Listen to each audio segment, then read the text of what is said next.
Hi, everyone. Thank you for joining us at Abnormal Innovate. My name is Chris Haley. I'm a sales engineering director for the Enterprise East segment based in Ohio. And today we're going to talk about the great SEG escape, breaking free from legacy email security. During today's session, we're going to cover the following 4 topics: why legacy architecture is failing, the modern threat landscape, the cost of maintaining the status quo, and finally, a roadmap to modern API native defense. Before we get started, it's important to really understand why legacy secure email gateway and that architecture is failing. Secure email gateways were designed to block known bad, reputation, signatures, and recognizable patterns. That model worked when email threats reliably exposed themselves through links, attachments, or obvious indicators of compromise. Today, many of the most damaging email attacks don't look malicious at all. They rely on impersonation, social engineering, and clean infrastructure. As a result, gateways increasingly miss the attacks that matter the most. When those attacks get through, organizations compensate operationally. Security teams add manual triage, email admins write more rules, post-delivery tools are layered on, and then users are asked to report suspicious messages. The net effect is that the cost of detection shifts from the architecture to the organization. What was supposed to be preventative becomes reactive and labor intensive. And finally, the SEG innovation has slowed. This isn't about effort or intent. It's about architectural limits. SEGs sit at the perimeter and inspect messages in transit. They were never designed to analyze cloud identity, behavioral patterns, or mailbox level context.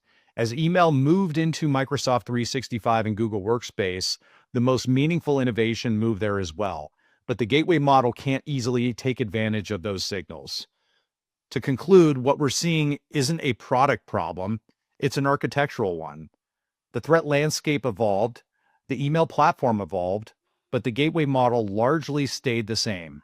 And that's the gap, what's driving missed attacks, higher operational costs, and the need to rethink how email security is delivered. What's changed with the modern threat landscape? More actors, more tools, lower barrier. Email threats are no longer limited to a small number of highly skilled groups. Today, there are more threat actors than ever, and the barrier to entry is much, much lower. Tooling is widely available, phishing kits are commoditized, and automation and AI are helping attackers scale quickly. The result is competition amongst threat actors, more experimentation, faster iteration, and constant innovation in how these attacks are actually delivered.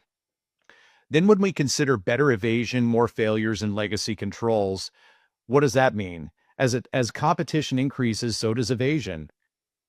Attackers are deliberately designing campaigns to avoid detection by legacy controls, using clean infrastructure, removing obvious indicators, and relying on social engineering and highly engineered lures rather than malware or malicious payloads. Controls that depend on known bad indicators, signatures, or static rules are increasingly operating at a disadvantage because many modern attacks don't present anything that looks malicious at the time of delivery. And finally, when you combine all of these actions, more actors with better evasion, more tool sets, the outcome becomes predictable. More threats are landing in the inbox. And because these messages look legitimate and they align with real business workflows, more of them are getting engaged with. This is the shift we are seeing. Email security failures are less around volume and more about the quality. Fewer obvious attacks and more convincing ones. And this is the context for everything that follows. The threat landscape evolved in favor of identity, trust, and behavior.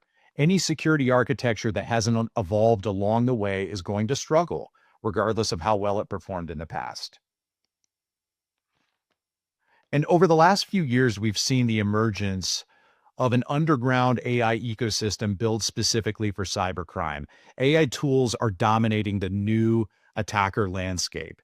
These aren't theoretical tools. These are actively marketed, sold, and used by threat actors today. So when we look at the data, security researchers at Kella documented roughly a 200% increase in mentions of malicious AI tools across cybercrime forums in 2024, with that trend continuing well into 2025 and then into 2026. This data matters because it shows this isn't a fringe activity. It's becoming mainstream in the attacker workflows. Tools like Worm GPT, Fraud GPT, Evil GPT, and Xanthorix AI are designed to help attackers do very specific things: generate convincing phishing and impersonation emails, tailor messages to specific roles or industries, and finally iterate quickly based on what works and what doesn't, what's effective, what's landing in the inbox. What's important isn't the name of these tools, it's what they represent. These tools lower the skill barrier and an increase in speed. An attacker no longer needs to be a strong writer, native speaker, or deeply familiar with a target's business context. AI fills all those gaps. That means that more actors can produce higher quality attacks and they can adapt faster when something doesn't work. From a defensive perspective, this puts additional pressure on legacy controls. AI-generated attacks don't rely on malware or obvious indicators. They produce clean, well-structured messages that look legitimate, align with real workflows, and exactly the kinds of emails that gateways struggle to differentiate and distinguish. So when we talk about a more competitive, more innovative attacker landscape, this is a big part why. AI hasn't just increased the volume, it's increased the quality of the attacks, which directly contributes to more of these threats landing and more of them being engaged with. What's changed recently isn't just the volume of attacks, it's how they're delivered. These are examples of phishing platforms offered as a subscription service. Attackers don't need to build or manage infrastructure themselves, they subscribe to it. These services provide hosted phishing pages, link rotation, and ongoing evasion. The infrastructure is maintained for them and updated continuously. Because these links are hosted on trusted cloud platforms and change frequently, they often don't carry reputation or malicious signaling at delivery time. This makes it very difficult for perimeter-based controls that rely on threat intelligence and known bad to correctly evaluate and prevent. This important shift here is economic. Attack capability is now packaged, priced, and maintained like a SaaS product. This lowers the barrier of entry and allows attackers to scale and iterate quickly. Here is an example of a highly obfuscated attack that a threat actor has crafted using some of the aforementioned evasion techniques. This is a simple email message. It contains a low context username and subject line with an HTML attachment. When looking at the attachment, you can see a heavily encoded document that includes base64 encoding, hex encoding, and then additionally, there's an additional rote 13 cipher that sits on top of it. So when we strip down the hex encoding, we can see this jumbled mess. And then when we remove the rote 13 cipher from that email message, we can see that the encoded payload is a recently registered domain that resides within Russia. This is just one example of thousands that we see within our customer base that involve heavy obfuscation, heavy encoding, any technique that's used that could be used to bypass perimeter defenses and evade threat intelligence. This is a classic example of some of the innovation that we've seen using heavy encoding techniques along with some of the tools that we've mentioned to really ensure that this type of campaign can land and become engaged with inside of the inbox. And all of these evasion techniques that we've been talking about lead to a very simple outcome. More of these threats are making it into the inbox. As threat actors adopt generative AI and the whole litany of tools that we've seen, we've also observed a 141% increase in email attacks across industries that are landing in user inboxes since 2022. This increase isn't just about volume, it's about effectiveness. When we say what does landing actually mean, this is describing that these threats are getting past perimeter controls and arriving at the inbox, appearing legitimate. At this point, detection is shifted from prevention into one of response and reaction. And when we look at these metrics closely, when we think of over 3,100 attacks per 1,000 mailboxes, 3.1 missed attacks per mailbox per month is being missed at the gateway and later caught by abnormal at the time of delivery. This is not an edge case-based behavior. This is a steady, increasing, and repeatable pattern that should be cause for concern. And when we connect this to risk and escalation, when those threats land, the risk doesn't stop at this single email. There's also a corollary between missed attacks, engagement, and account compromises, in which Abnormal is seeing dozens of compromised accounts per million mailboxes as a result of these added campaigns and attacks landing in user inboxes. The key takeaway here is that these outcomes are consistent with everything we've discussed so far. More sophisticated evasion, clean infrastructure, attacks that look normal at the time of delivery. Gateway-based controls are doing what they were designed to do, but the problem space has moved. So then it becomes the question, is it not whether or not the threats are increasing? The question is whether the architecture you're relying on is positioned to stop them before they reach users or only after the damage has begun. Now that we've identified the problem, let's shift into the economics. Once the threats land in the inbox, the cost of the organization doesn't show up as a single incident. It shows up as a recurring operational expense. When we evaluate the operational costs, every missed email creates work. What is that work? Security teams triage alerts, they investigate incidents, they investigate user-reported messages, they contain compromised accounts, and perform forensic analysis. Over time, this drives reliance on, SOC services, perhaps a managed SOC if the team isn't capable of addressing these on a day-to-day. Additionally, there's added investment in additional tools and increasingly complex workflows. What should be preventative becomes reactive, and that reaction happens over and over and over again, which leads to the organizational costs. Beyond the security team, there's a broader organizational impact. Employees are being pulled into security awareness training, remediation exercises, and repeated reporting, even at a cost of their own day-to-day job. So if you were to picture an organization with 10,000 healthcare providers that are tasked with 16 hours of annual security awareness and training per year, that's 160,000 hours of time that could be used towards patient care and billable hours that's being traded for security awareness with the hopes that maybe we're going to catch more. And this is where as more attacks land, more reporting volume increases, the noise goes up, the number of safe submissions, adding tax to that SOC team, and the team becomes more pressed into sorting out the signal from the noise and dealing with false positives. Ultimately, to keep up with this problem, organizations are looking to add headcount, not because the risk has increased, but the architecture requires more human hours to maintain it. And finally, this stems into financial and business related costs. When we look at what those include, we can see that a disruptive phishing email has a significant blast radius, often to the tune of financial fraud, disruption of supply chain, delaying of payments, or even impacting customer trust. Even when losses are avoided, organizations incur costs through audit, insurance adjustments, and compliance activities triggered by repeated incidents. The key point, though, is that none of these costs are one time. They recur every single month, scaling with the number of threats that reach users. Maintaining the status quo does not hold costs steady, it compounds it. So the economic question becomes straightforward.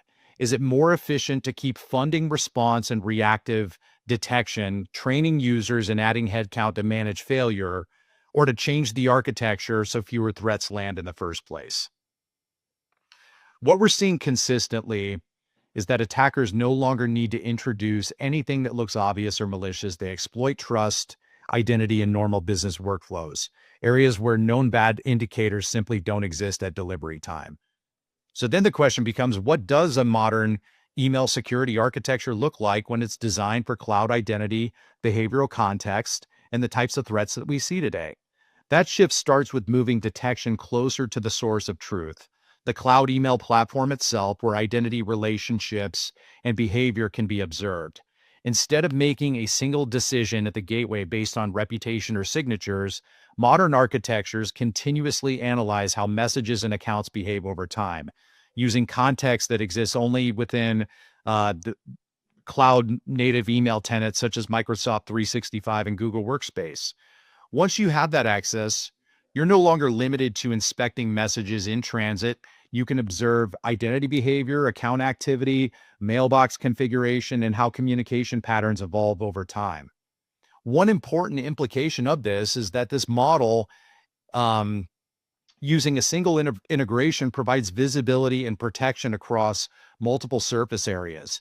The same signals that help detect social engineering, business email compromise, and phishing also apply to things like account takeover, anomalous internal activity, security posture management, and identity misuse. In other words, instead of deploying separate tools for email threats, account compromise, and posture monitoring, the architecture consolidates those use cases around a shared behavioral and identity signal set. That's the architectural shift.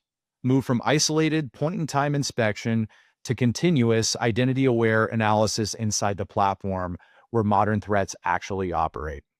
And so when we think about what does this mean, we've talked about thousands of signals to convert into a detection.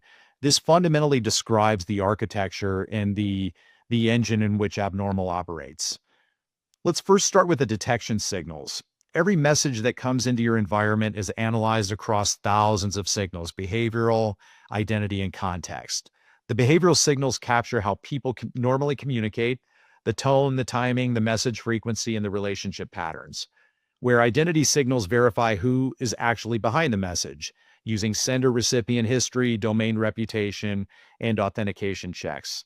And finally, content signals interpret what is the message trying to do or to do. What's the design of the lure itself, whether it's to fit and look like a legitimate business purpose or looks unusual, such as a first-time payment or a direct deposit, change of payment information.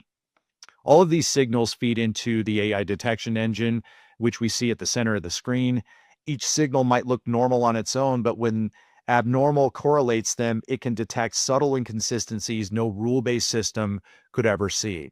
Within the engine, each feature is converted into a numerical representation and scored by multiple models. Some models focus on sender behavior, others on message content or relationship context. Those models the model outputs are combined and weighted to produce one verdict. Is the email safe? Is it suspicious? Is it gray mail or spam? When we look on the right-hand side, we can see explainable outcomes. When that calculus is conducted, and every decision that Abnormal makes is tied back to the top weighted signals and presented in plain English within the portal. These are the insights that we're surfacing back to the portal administrator, our customers. How did Abnormal detect this, even when the presence of a malicious IOC was not directly visible within this email? Finally, at the bottom, you'll see continuous learning loop. This is where Detection 360 and AI Security Mailbox provide real-world feedback into the system. The engine uses that data to automatically adjust thresholds and feature weighting so accuracy and explainability and analysis continue to improve over time. Escaping the secure email gateway. As organizations reassess the effectiveness of gateway-based email security, the conversation shifts from tuning controls to rethinking architecture. Let's first talk about organizational alignment. A SEG displacement exercise does require organizational alignment. This is not an activity that security can do in isolation. It requires leadership sponsorship, alignment between the SOC, email administrators, security architecture, and then ultimately agreement on what does success look like. Most importantly, the conversation needs to be outcome-based. The goal isn't just replacing a tool, it's reducing risk. It's simplifying operations and improving detection in a measurable way. That often means revisiting workflows and assumptions that have grown up around the gateway over time. Number two, let's talk a little bit about preparation, preparing for this change. Organizations need a clear inventory of their current email architecture, how is mail routed, which policies are enforced at the gateway, and what downstream systems depend on it. This is also where cloud platform considerations come into play. Understanding Microsoft 365 or Google Workspace licensing, what are the native capabilities, and how do they compare to the existing SEG functionality? So when we map out the different features and functionality, where do the overlaps exist? Additionally, this is also important. What do the contract terms look like? If I'm interested in managing cost, what does the timing of my SEG renewal look like? And is this a consideration on when I deploy Abnormal plus a Microsoft or Google Workspace in lieu of the gateway? And then finally, and this is probably one of the more important aspects of escaping the SEG and when to make this decision. It's how do you define success beyond just pure detection? For some organizations, the real value come from simplification, right? I'm consolidating tools, I'm replacing manual processes with automation. And as a result, there's a significant reduction in the number of incidents that get reported, tickets, and user-based escalation. In other words, escaping the SEG isn't just about catching more threats. It's also about reducing the operational and organizational cost of email security while also improving overall posture. When done deliberately, SEG displacement becomes a modernization initiative, one that aligns architecture, operations, and outcomes with how email and identity actually work today. To wrap up, we started by looking at how the email threat landscape has changed. There's more actors, better tooling, and better evasion techniques exploiting legacy controls. We saw how gateway-based architectures, which were designed to detect known bad indicators at the perimeter, are increasingly misaligned with threats that exploit identity, trust, and normal business behavior. We then walked through the economics of that misalignment. When threats land in the inbox, the cost isn't just security incidents. It's operational burden, it's organizational friction, and recurring business risk that compounds over time. And finally, we talked about what modern email security looks like when it's built for the cloud. API native integration, behavioral detection, and visibility that extends beyond a single control point, providing value across email threats, account compromise, and identity security. The core takeaway is simple. Improving outcomes isn't about tuning legacy controls more and more and more. It's about aligning architecture with how email, identity, and threats actually operate today.